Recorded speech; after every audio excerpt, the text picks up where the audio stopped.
for achieving self-determination in all the aspects, either Model 1 or Model 2 or Model 3. I want to emphasize here, people get confused when we talk about the new Sudan as a vision, something that will ultimately be achieved, and as a form of unity. Now, these three models, 1, 2, 3, are all based on unity. Model 3, Model 2, and Model 1. Sometimes Junubin get confused and accuse us that we are fighting to establish a unity which is oppressing us. I want to differentiate between the unity of Model 3. This is what we have been fighting against for the last 19 years.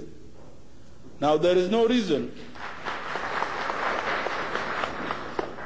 why I should have rebelled along with all the SPLA forces that now are fighting this model in order to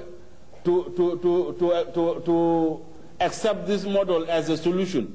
This model is not a solution, it is the problem. But then people confuse it with Model 1 because it is also unity.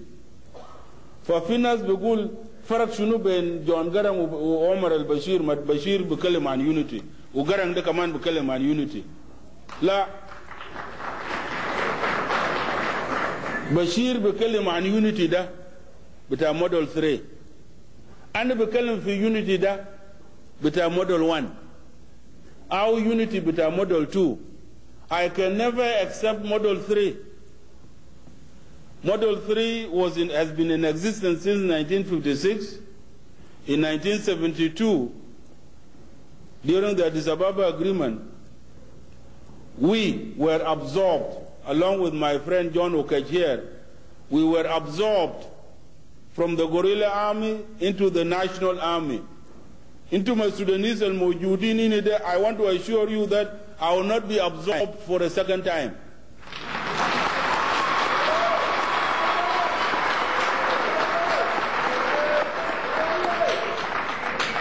Yaonas Koryam Bugulium Nakata Kirobe Nyok, a Kirobe Nyok.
Unity, Uma unity there, don't let people be confused about it, and don't let it be a point of difference, because some people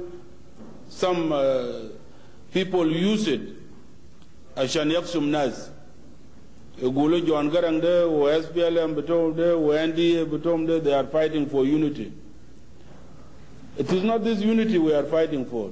We can never fight for this unity. It is what caused the war, and it is what made us to go to the bush.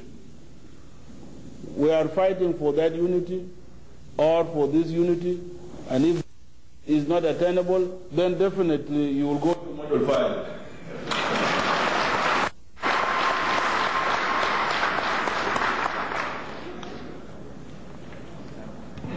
Now, how do you achieve these objectives? Yawanda models, these models are not, it's not a multiple choice exam. You must have concrete methods for achieving your objective. We have stated what the problem is. We have stated the possible solutions, but what we have not stated the method. How do we achieve these objectives? We have articulated a three-track approach to achieving peace and self-determination. The SPLA has articulated these three tracks for solving the problem of war in the Sudan. There are four outstanding difficulties or points of difference on this track. We have not agreed on the relationship between religion and state. We have not agreed on the right of self-determination. I'm aware that there is lip service being given to the right of self-determination by all sides. But we mean different things. Those in Khartoum, by the right of self-determination, they mean self-determination within the context of Model 3. They actually mean self-administration. It is on this basis that the 1972 Addis Ababa Agreement was reached. It is on this basis that the 1997 Khartoum Peace Agreement between Dr. Riek Machar and the Khartoum government was reached. It was within the context of Model 3, and they did not work, they collapsed. So we mean different things by self-determination. Dr. Riek Machar is not here. He would have talked to you about his experience with the Khartoum Peace Agreement of 1997. He talks about it, and he talks about it openly. Taban Denga is here. He was the governor of Bentiu under the Khartoum 1997 Peace Agreement. It collapsed. It collapsed because the government simply was trying to solve the problem within the parameters of an Islamic Arab state, and it cannot work. Dr. Riek Machar says he tried to convince them, Shaniyamul Stifta, to make a referendum on self-determination, and he says he discussed this with them everywhere, in parties, even in graveyards. And these people cannot simply accept. And so one way of achieving peace is through track one. The third difficulty is governance during an interim period before the referendum on self-determination. Before you go for the referendum, what will be the government during the interim period? We are suggesting that it must be a confederate arrangement during the interim period, which I showed to you before in the Venn diagrams. Now, some people say that if you insist on a confederate arrangement during the interim period, the government will not accept, and there will be no peace. Well, why should it be me to accept? Why should it be the SPLA to accept an arrangement during an interim period that is unjust, in which the government in Khartoum remains to be in charge? My oppressor cannot be the government also during the interim period. There must be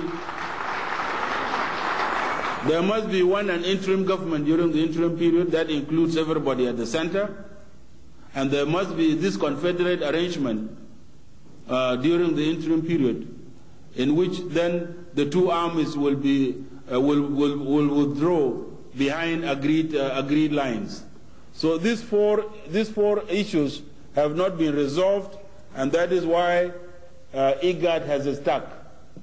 Now, I have come to the United States to promote this model of a negotiated political settlement through a confederation, because September 11th provides a window of opportunity for a peaceful resolution of the conflict, because the government in Khartoum is frightened. It is frightened that they may be treated like the Taliban.